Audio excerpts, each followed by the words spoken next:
All right, welcome back. This is episode 7 of the Pallet Workbench build. And what we're going to do today is we are going to finish up the base and get this ready to mount the top in the next episode. So right now what I'm doing is I'm preparing the shelf. I'm putting some tape on the bottom of the cracks that I think are the epoxy is going to leak through. I'm going to mix up some epoxy.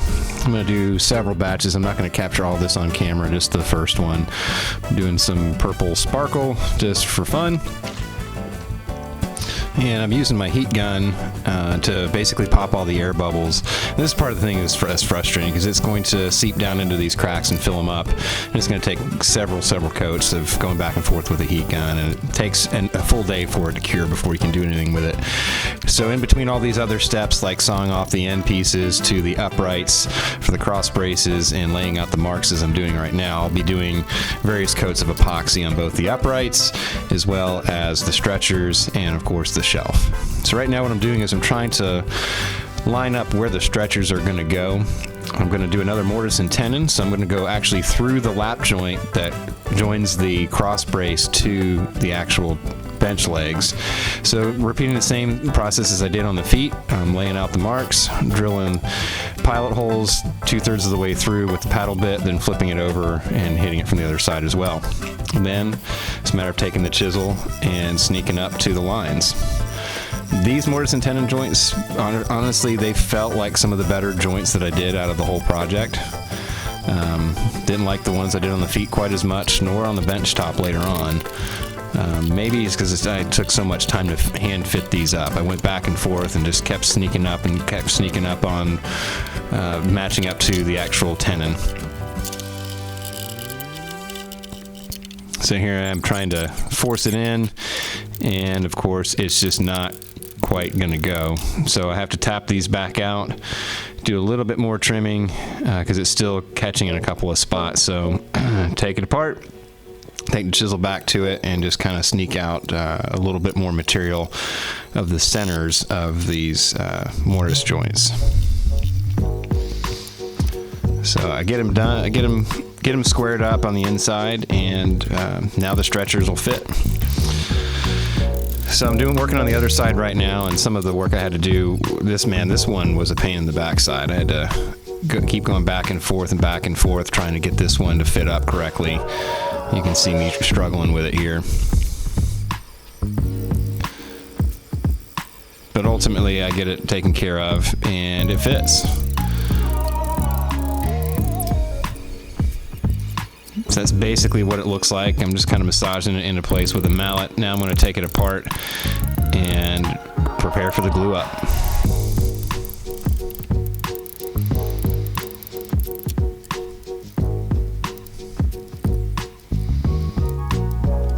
And Pancho the puppy is wanting to watch and see what's going on. He was hanging out with me that day. He was my buddy. Every shop needs a dog, right? So now I'm gluing up the stretchers to the first upright.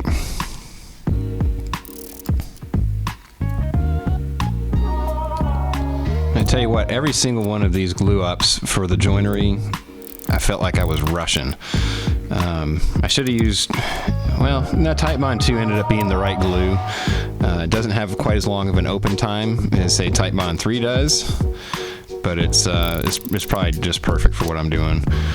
So now I'm trying to make sure I keep everything as square as possible. Again, there's nothing that ended up being perfectly square at the end of the day, but I'm trying to get it as close as I possibly can. And I'm actually taking the time to wipe off all the excess glue this time because I'm sick of trying to sand it all off. You can see the epoxy on the back side of this upright. I went with a green and an orange on that side.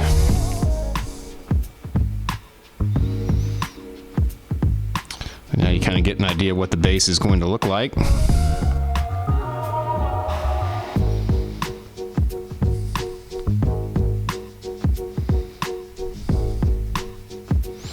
And of course I've been applying epoxy to the top and bottom of the bench top as well.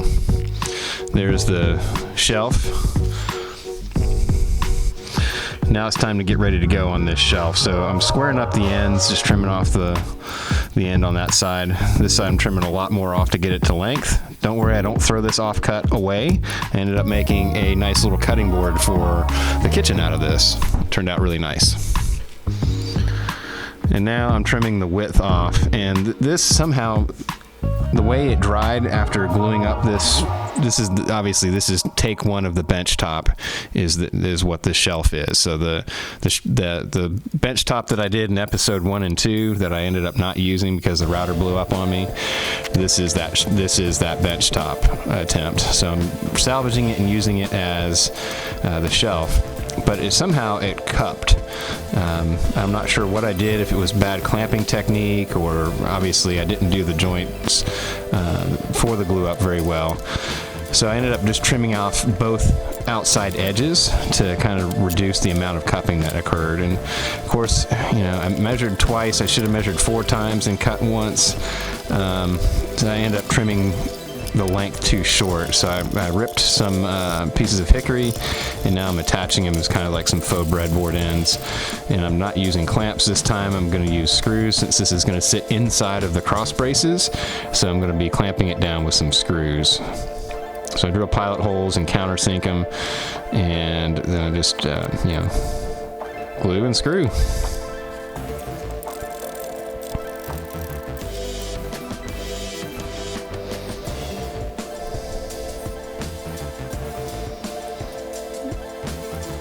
Alright, so I got those put on. That's what it looks like. So while that's drying, I can start, actually do the magic of editing. It's already dry. I just need to flatten it off, take the screws off, and now I can start getting this thing kind of planed down. And you see I do a ton of work trying to get this to actually get smooth on both sides, trying to get the ends as square as possible so that it fits inside of the base. Now I need a notch for the legs, so I end up having to do this about 5 times, and on the 5th time I think I overcut it, ended up having to fill those gaps with a lot of epoxy. So again, I'm not patient, especially when I'm having to stop every 5 minutes seemingly and sharpen my tools. But still, this has been a great exercise in teaching me patience and learning from mistakes. So this has kind of been therapeutic in that regard.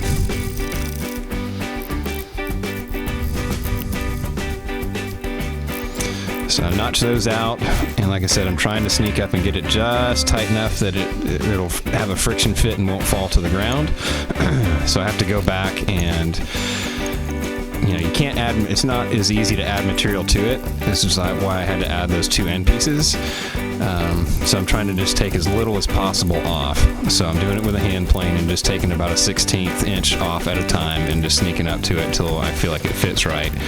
Then I start messing around with those notches, and like I said, I ended up cutting too much off of the notches, but it still had a nice tight fit. It just wasn't aesthetically as perfect as it could have been had I taken more time and been more careful and more patient with it.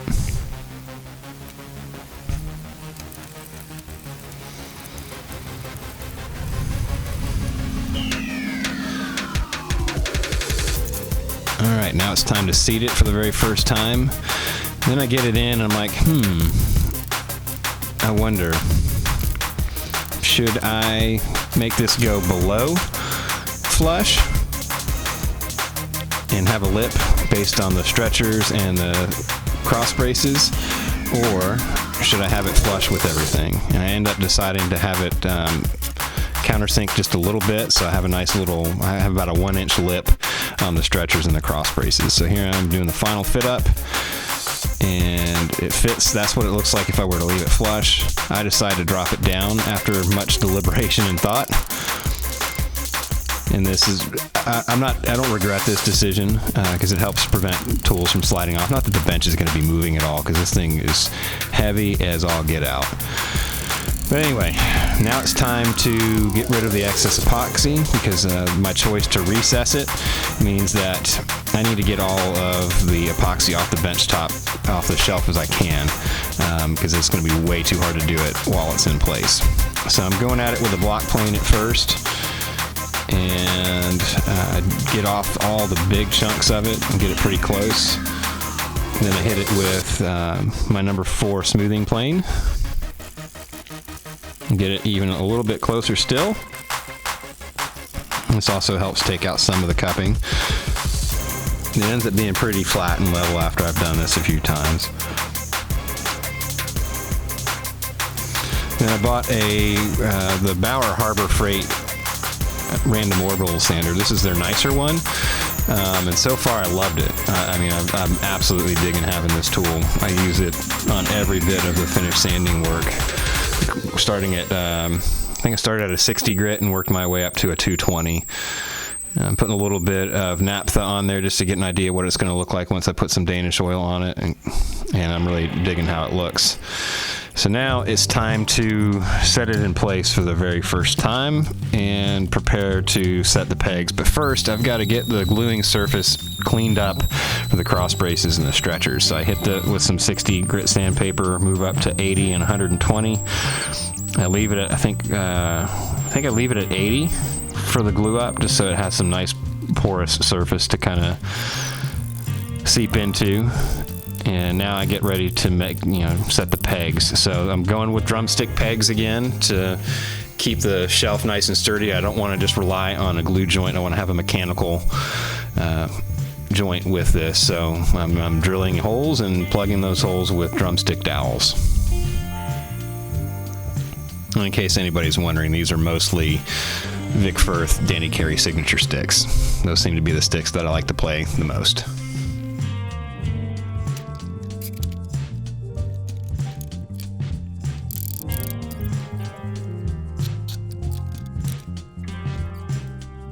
I toyed with the idea of putting the shelf in from the bottom, since I would have to slam it a little bit less to get in place with a hammer.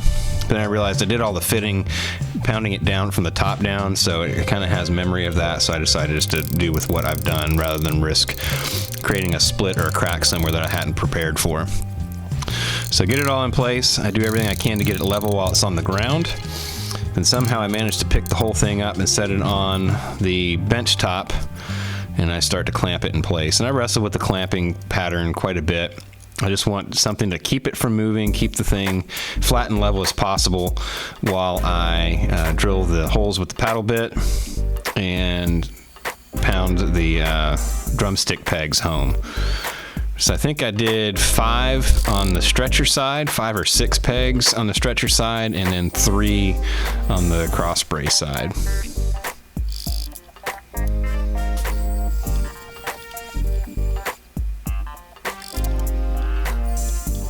I did mark them out, so they are pretty symmetrical. But I feel like that will make a much, much stronger shelf to have all those pegs. It's 16 drumstick pegs holding that shelf in, so I feel pretty confident that it's not going anywhere. So now I'm taking my newly acquired Harbor Freight Japanese pole saw and trimming off the drumstick ends. That's kind of what it looks like. I'm testing its strength right here and just making sure I dig it. But anyway, next episode is going to be the last episode. I'm going to finish up the bench top, get it installed, and get the Danish oil on and wrap this thing up. Then I get to start putting the workshop together. Thanks for watching. We'll see you next time on The Basement.